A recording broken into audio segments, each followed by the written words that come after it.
Salut à tous, bienvenue dans cette nouvelle session de Millennials Fortunes Education. Josh ici encore une fois et aujourd'hui mardi, nous allons bien sûr faire une mise à jour de quelques autres paires à rajouter sur notre liste et voir bien sûr ce qui va se passer avec ces paires.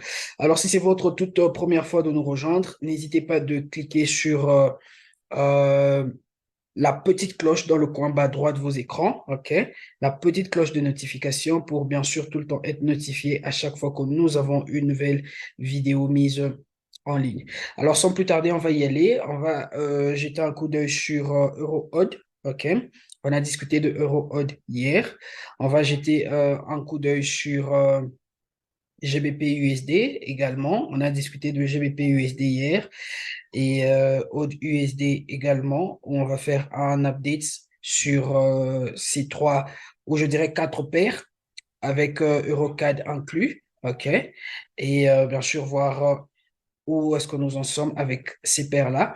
Et juste après, on va rajouter quasiment deux paires, Euro GBP et GBP CHF.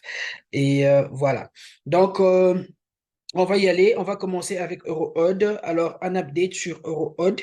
Alors, on a discuté de cette paire hier. Qu'est-ce qu'on a dit? On avait eu notre mouvement impulsif haussier, OK? Et hier, nous étions encore à ce niveau-ci. On était en train d'anticiper que potentiellement, on peut avoir quoi? Une correction, OK? Donc, on était en train d'anticiper une correction de ce genre. Mais vous allez voir en fait que nous sommes maintenant en train d'avoir un mouvement plutôt agressif, OK? Bien sûr, ce qui annule maintenant cette structure-là, la structure dont on a mentionné hier, OK? Ça annule cette structure. Alors, il se peut que ce mouvement vienne jusqu'à tester cette zone de résistance, cette zone de support, excusez-moi. Vous voyez cette zone de support qui est là. Il se peut que le prix revienne maintenant tester cette zone de support. OK? Et si le prix revient tester cette zone de support, nous allons attendre, bien sûr, avoir un nouveau bas. OK? On va voir comment le prix va se comporter parce qu'à chaque fois que le prix arrive ici, OK, il ne nous donne pas de nouveau bas et il repart à la hausse. On va juste attendre voir comment est-ce que le prix va se comporter. Est-ce qu'il va nous tester encore le même prix et puis repartir à la hausse ou est-ce qu'il va nous donner un nouveau bas pour ensuite repartir à la hausse? Donc, on va bien sûr être patient et voir comment est-ce que Eurocad va se développer. Et vous allez remarquer que tout ceci là, ça nous donne bien sûr une correction, OK? Un triangle qui s'expand. Donc, on est potentiellement en train d'avoir un triangle qui s'expand de ce genre, OK? Donc, on va garder cette paire à l'œil et on va voir bien sûr ce qui va se passer, OK? Ensuite, nous avons Eurocad. Eurocad, alors qu'est-ce qui se passe avec Eurocad? On a discuté de Eurocad hier. Là, je suis sur le daily, OK? Vous avez vu qu'on a eu un mouvement impulsif haussier et là, le prix s'est retracé jusque dans nos zones faibles, OK? Et c'est exactement ce qu'on voulait voir. Là, maintenant, on va juste attendre avoir des rejections dans cette zone faible, OK? Vous allez voir en fait que nous sommes déjà en train d'avoir des rejections dans cette zone, OK? Attendant avoir bien sûr un mouvement complet avant d'anticiper quoi? Avant d'anticiper bien sûr un achat. Donc voilà, avec Eurocad, le prix a fait exactement ce qu'on voulait. Il est déjà revenu dans nos zones FIB. Donc nous attendons maintenant voir comment le prix va se développer avant de prendre un achat.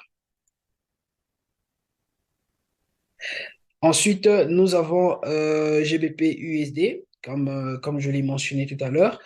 GBP USD et puis AUD USD. Alors, nous sommes d'abord en train de faire un update des paires dont on a vu hier, OK? Et bien sûr, rajouter maintenant deux autres paires. Alors, nous avons GBP USD. Alors, GBP USD est déjà dans nos zones faibles. OK? Vous allez voir ce mouvement, il est revenu jusque dans nos zones faibles. Alors, qu'est-ce qui va se passer avec GBP USD? On a quasiment cette structure-là. OK? On a quasiment un triangle, excusez-moi, on a un canal descendant qui est littéralement une indication que forcément nous avons un mouvement haussier qui est en train de venir. Là, c'est une première confirmation, OK? Une seconde confirmation, bien sûr, nous avons eu ce mouvement haussier et notre retracement là est revenu jusque dans ces zones faibles, OK? Et cette zone faible, c'est la zone entre 50 et 61,8 coïncide avec cette zone de support, OK? Ce qui nous donne encore plus de certitude que potentiellement, nous sommes en train d'avoir un mouvement haussier qui va venir, OK? Donc là, c'est GBP USD. Alors, on va juste attendre des petites réjections là, mais vous allez voir que si on devait prendre un trade, OK, je vais essayer d'enlever les zones faibles, que si on devait prendre un trade, vous allez voir qu'on a mis déjà des zones là, OK, et là. Donc, notre point d'entrée sera quasiment aux alentours de 1,2873 et le stop loss sera aux alentours de 1,2783. OK? 83. Donc, voilà, avec GBP USD, voilà le update de GBP USD. Et ensuite, AUD USD que nous avons vu hier. Alors, AUD USD n'a pas fait grand-chose. Alors, hier, il était encore dans nos zones faibles. Et aujourd'hui, vous allez voir qu'il a break. Alors, il se peut que le prix revienne retester une fois de plus, OK, avant de repartir à la hausse. On ne va pas se précipiter dans ce trade. Pourquoi? Parce que quand on regarde l'indice du dollar, c'est à peine que l'indice du dollar vient de rentrer maintenant dans nos zones faibles. Je vais vous montrer ça tout à l'heure. Quand on regarde l'indice du dollar, OK, voilà l'indice du dollar, vous allez voir qu'on a eu un mouvement baissier et le prix, c'est à peine même qu'il vient maintenant de rentrer dans nos zones faibles. Il se peut que le prix pousse encore un tout petit peu pour tester le 61,8 du Fibonacci avant de repartir à la baisse, OK? Donc, on a encore cette probabilité-là. Voilà pourquoi sur AUD USD, on se dit qu'il se peut que le prix, OK, revienne retester encore une fois la même zone avant de repartir à la hausse. OK? Donc, voilà les updates de ces paires qu'on a vues hier. OK?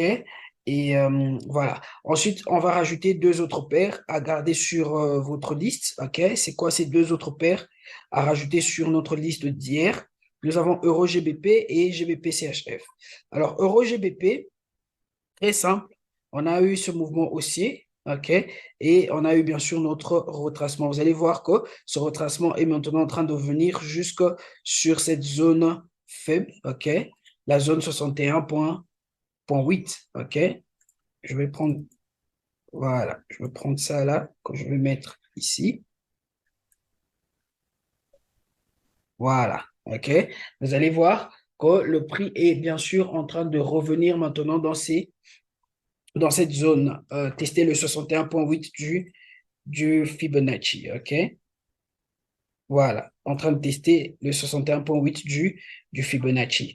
Donc, nous sommes encore en train d'attendre avoir des projections dans cette zone, mais tout ce que nous voulons voir, c'est que nous ayons des réjections, des bonnes réjections des bougies pour anticiper, bien sûr, un mouvement haussier.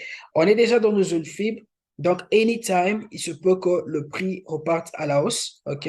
Donc, on va garder EuroGBP à l'œil et voir, bien sûr, ce qui va se passer dans les prochaines heures. Et en fin de compte, nous avons GBP-CHF. Et GBP-CHF, on a une autre correction. OK? Vous voyez la correction, notre correction que nous avons eue. On a eu notre mouvement impulsif baissier, notre sprint en quelque sorte, ok. Pour ceux qui nous suivent, ça fait un bon bout de temps. On a eu notre sprint en quelque sorte et nous sommes maintenant en train d'avoir notre pause, ok. Vous voyez notre pause là, c'est bien sûr notre correction. Donc le prix est en train de nous donner maintenant cette correction. Le prix nous a donné un nouveau haut, le haut qu'on voulait voir et nous sommes déjà dans ce trade, ok. Vous allez voir que nous sommes déjà dans ce trade parce que notre zone d'entrée était exactement là. Donc, quand le prix allait nous donner un nouveau haut, on avait placé un seul stop à ce niveau. OK, notre stop loss, il est là. Et ça, c'est juste notre premier take profit. OK, mais il se peut que le prix parte encore plus bas. OK, il se peut que le prix parte encore plus bas. Donc, voilà avec GBP CHF. Euh, si vous n'avez pas pris ce trade, ne vous en faites pas. Il y aura une autre opportunité. Comment est-ce que vous allez rentrer dans ce trade si vous n'êtes pas encore rentré? Si le prix revient, retester cette même zone. Par exemple, on a un candlestick qui revient littéralement tester le même prix qui est 1,1147. OK? Ça va vous donner une opportunité d'entrée, une première opportunité d'entrée. Si le prix, par exemple, revient encore nous donner un au plus haut que celui-ci, ça va vous donner une seconde opportunité d'entrée. Donc, vous allez rentrer à ce même niveau. OK? Et voilà. Donc, quasiment, vous allez placer un sell limit, OK, à ce niveau. Mais si le prix va un tout petit peu à la hausse, là, bien sûr, vous allez placer un sell stop à ce niveau pour que quand le prix sera en train de descendre, qu'il déclenche votre trade et voilà. OK? Donc, voilà avec GBP CHF et voilà tout pour aujourd'hui. Que Dieu nous bénisse. On a fait un update de ces paires d'hier et nous avons rajouté deux autres paires, Euro GBP, excusez-moi, et GBP CHF. Que Dieu nous bénisse. Bonne fin de journée à vous et see you tomorrow.